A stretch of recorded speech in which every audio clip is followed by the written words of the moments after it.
Hello and welcome to this week's Record Wrap. Here's this week's top news stories from across the South Pacific.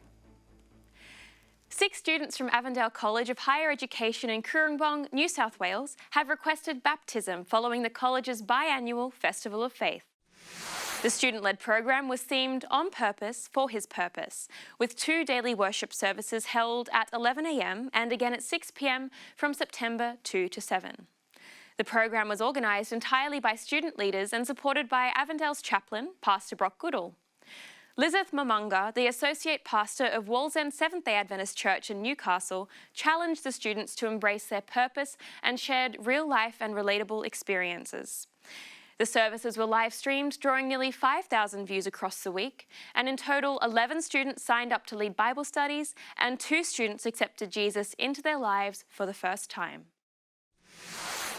50 chaplains, pastors and teachers from across the Trans-Pacific Union Mission were inspired by a chaplaincy training conference in Vanuatu's Port Vila from August 19 to 30. The 12-day conference brought together representatives from American Samoa, Fiji, Kiribati, Tonga, Tuvalu, Samoa and the Solomon Islands and Vanuatu. Presentations were made by South Pacific Division Education Director Dr. David McClintock, North New South Wales Chaplaincy Coordinator Pastor Alvin Schick, Trans-Pacific Union Mission Education Director Dr. Bev Norman, and South Queensland Conference Ministerial Secretary for Education Dr. Mel Lemke.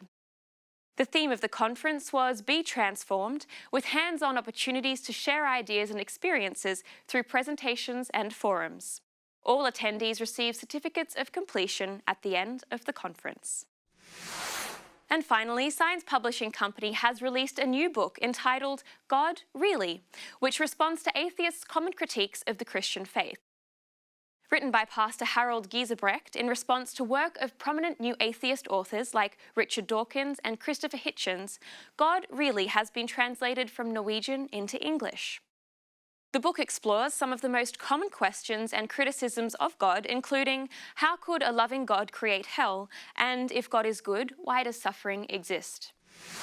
Pastor Giesebrecht says he has received many positive responses to his book and is pleased to be able to share it with English-speaking readers. Well, before we go, we'd like to thank Vanessa Judd for submitting her picture of Ayers Rock for this week's backdrop photo. If you'd like to have your photo featured, we're also inviting you to submit your landscape photography. Please see the video description for details.